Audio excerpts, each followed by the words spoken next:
So alright guys, nandito na naman tayong bumabalik with another video upgrade of Gel Blaster. So itong unit na to guys is second update natin, second upgrade pala for our customer na si Sir Jongji na taga Tagum City. Yung unit niya guys is SLR V4 Jingji. So pinalitan niya na guys ng long handguard para maging ano siya tignan, long SLR na po. So ito pinalitan niya din yan ng mga metal na mga trigger functions, magpull and others, tsaka ano din, buffer tube. So alright guys, without further ado, intro please.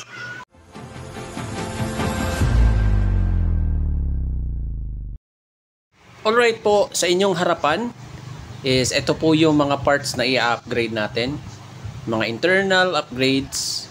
So papalitan po natin yung stock motor ng 11.1 high torque motor SHS brand, 480 long shaft. So 6 holes na with bearing na piston head, papalitan natin yan ng green o-ring guys. Delayer, ito yung delayer niya katulad ng sa AR16. Tapos 13mm hop up, GM mute na cylinder head with double o-ring nozzle. Ito yung 100% na tube, cylinder tube. Ikakat natin to siya guys kasi meron tong meron tong blowback tsaka bolt catch. So dito natin yan i-reach. So ikakat natin yan katulad ng sa AR16. So ito din guys is 14 tooth na reverse na 14 tooth na may return tip for SLR brand units or other SLR na mga units like HK4160, AR16, ganun po yung may may bolt catch. So abang-abang na lang po kayo guys, ibabaklas ko muna tong unit niya tapos dahan-dahan po tayo mag-upgrade. Alright, thank you so much. Meron pong additional na upgrade po si customer is 43cm tight barrel 7.1mm tapos hop up and then additional battery for his unit na XT30. Alright guys, nakabalik na tayo, nabaklas na natin yung gearbox. So may napansin ako sa unit ni customer, yung SLR V4 niya is nag-stuck kasi yung blowback niya dito. Dapat kasi itong tip mismo ng blowback is dapat dito yan nakasagad. So, i-fix natin to para at least ma-enjoy ni customer yung unit niya lalo. So, lalagyan lang natin dito ng stick glue na para hindi siya mag-impact ng metal to metal. Kasi cause ng metal to metal guys is may shock kasi siya. So, prone yan, baka masira to, baka maputol to in the long run. So, lalagyan lang natin ng support dito para hindi masyadong stress yung blowback niya. Alright, babaklasin ko muna to guys kasi i-install natin yung mga parts na dapat i-install. Yan. Natanggal na rin natin yung motor. So papalitan natin yan ng yung high torque. Alright guys, I'll be back to you. Alright guys, nabaklas na natin yung dapat natin ibaklas. So alright guys, natanggal na natin yung mga dapat tanggalin. So ito, nagre-ready na po tayo para masalpak na po natin yung SHS na 16:1 motor. Ito guys. Yang ang ganda. Mabilis na to siya guys, pero may mas mabibilis pa ito. Yung 13:1 pero I suggest this one, 16:1 because nasa mid range kasi siya ng nasa midpoint po kasi siya ng 18:1 tsaka 13:1. So ito hindi po siya gaano kalakas, kabilis.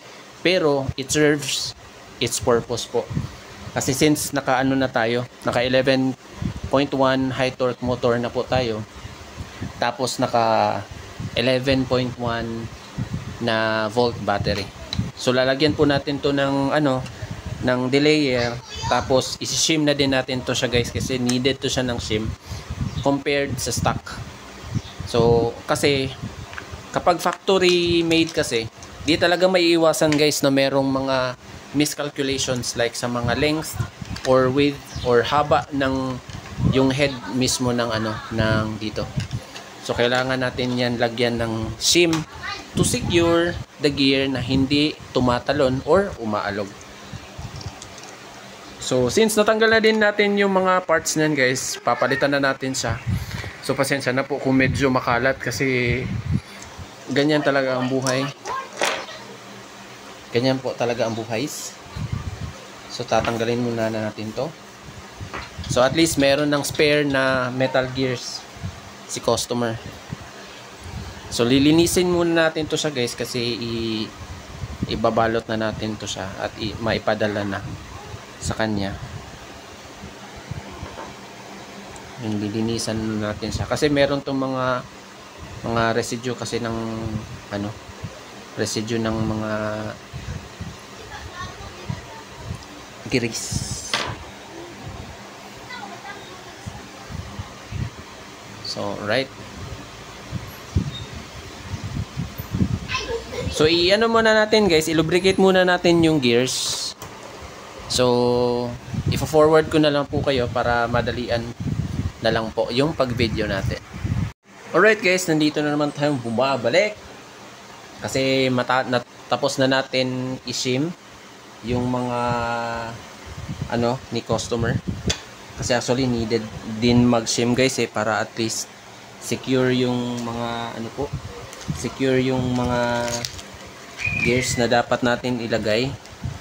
So meron pa tayong idadagdag na shim para kay client. Lalagyan natin dito guys, dito. Yan. To secure. Tapos ito guys, meron na tayong bagong cylinder tube. Pasensya na po sa basahan ko. Ito yung old niya. Dumating kasi sa atin yung bago is hanggang dito lang yung cutout niya. So since meron tong blowback tsaka blowback tsaka bolt catch. So ginaya natin yung length niya. So ito din yung ginawa ko sa guys sa AR16, yung first na ginawa ko sa unit niya. Ayan, ginaya lang natin para magaya talaga yung mechanism. So ito guys is nasalpak na natin yung yung mga dapat isalpak. Na lubricate ko na din yung ladder, na lubricate ko na yung gears. Ito na lubricate na din natin. So ito nga magsistick na lang tayo sa original niya na cylinder head kasi napansin ko mababa kasi ito yan. So kapag ito kasi sinalpak natin, yung problema kasi nito dito kasi yung resting point guys, dito yung resting point ng ladder ng niya tappet. Kung ganito kasi yung resting point niya, yung prone is umaalog, hindi talaga natutulak ng maayos yung yung gel bolts. Compared nito yung stock is dito yung resting point niya. Yan. Hindi yan masyadong aalog guys, Kaya maganda yung pagtulak niya ng bala, hindi umaalog. Para yung hangin na lalabas is buong buo po talaga. 'Yun. So, stick muna tayo dito kasi maganda pa naman 'to. The best is yung nozzle lang yung papalitan natin. So nagpaalam naman ako kay customer na boss, ganito lang yung gawin natin kasi bago nga yung cylinder head mo pero pangit naman yung resulta. So at least naging transparent tayo guys. Actually ganun talaga ako mag-transact ng mga customers natin guys. Pinaka-importante is yung transparency. So isasalpak na natin sa dito guys. Baliktad yun. Ito yung resting point ng niya, nung blowback niya tsaka bolt catch. Yan. Dapat kitang-kita yan. Ito yung tinatawag na V3 metal piston ladder na may return tip. Yan. Alright. So, sige, salpak na po natin guys para at least makapag-test fire na po tayo. So, ikakat ko na lang po yung video guys para at least mapadali na lang yung natin, yung pag-video. Right, thank you. So guys, nasalpak na natin po yung mga dapat na isalpak. Ito yung kinagandahan kasi ng ano guys ng delayer. Ito, resting point niya to. Ayan o. I-zoom ko na lang guys ha. Ayan o. Perfectly fit talaga. Yan. Kapag plano po kayo mag-upgrade ng ano guys, ng gears. Tapos maglagay ka ng delayer. Perfect combo talaga yung dalawa. So right, okay na po, nasalpak na po natin. So i-forward na lang po natin yung video natin guys. Kasi maglalagay pa po tayo ng motor.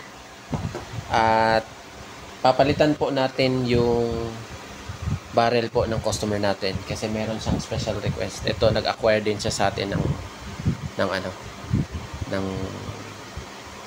bagong suppressor. Ilulong po natin yung barrel niya. Right? Hello guys, so ito nasalpak na natin yung mga dapat isalpak at excited na po ako sa resulta. And before that, sasalpak muna natin yung High Torx Motors na SHS High Torque motor na 11.1. Ito, isasalpak muna natin yung contacts kasi para at least makapag-test fire na po tayo.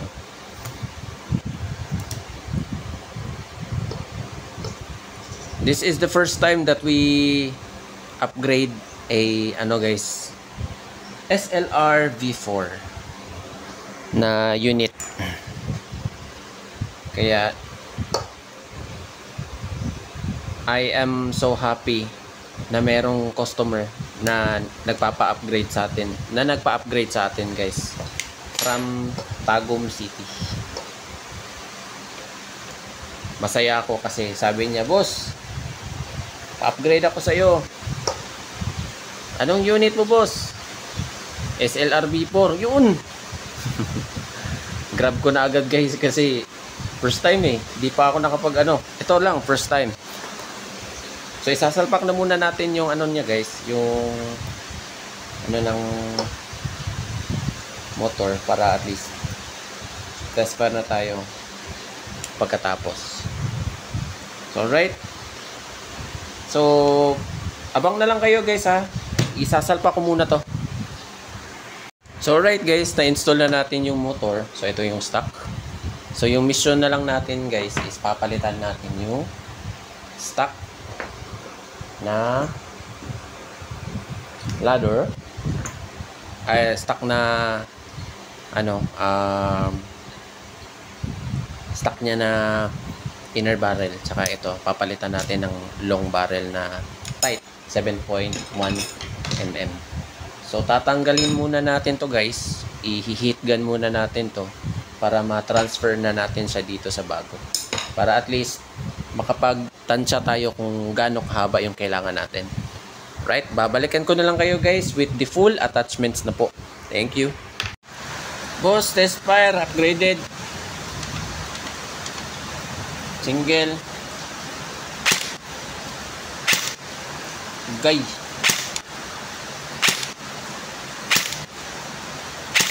Grabe ha, unita mo.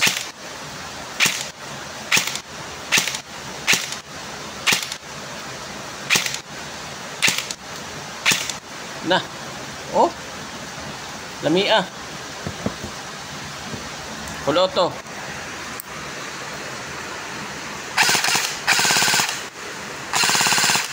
Lamia kay tira, boss. Lights. Alright, test fire sa SLR V4 long barrel natin. So full auto na po tayo agad para ma-test fire po natin. Full auto firing.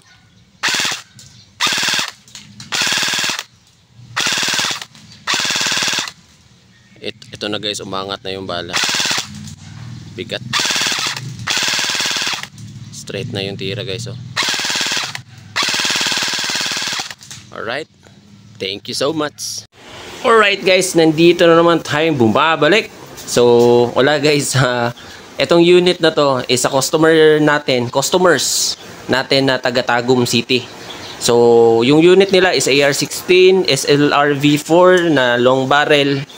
Tapos, nag-acquire din si sir ng suppressor sa akin. Mostly, lahat, pinalitan na. Yung WD-PDX, upgraded na din yan. So, maraming salamat po sa tiwala nyo. At ako yung napili nyong mag-upgrade sa unit nyo. So, mga sirs, goods na po yan lahat. Mataas na po yung FPS niyan. Tsaka napaka-smooth na din. Lahat ng internals na yan, napalitan na po. Maganda na po yung result. So guys, abang na lang po kayo sa YouTube uploads ko kasi medyo maduguan yung pag-upgrade ko sa mga units na to. So maraming salamat po ulit Sir John G, tsaka sa tropa mo. Maraming salamat, mabuhay po kayo. Ingat po kayo palagi. Thank you and goodbye. So, yun lang po. Maraming salamat po sa panonood at sana po nag-enjoy po kayo sa ginawa kong content. At marami pa po tayong contents na gagawin po in the near future. So, be ready. So, please support my channel po. Leave a like, share, comment, and subscribe. So, thank you. Hanggang sa muli. Paalam.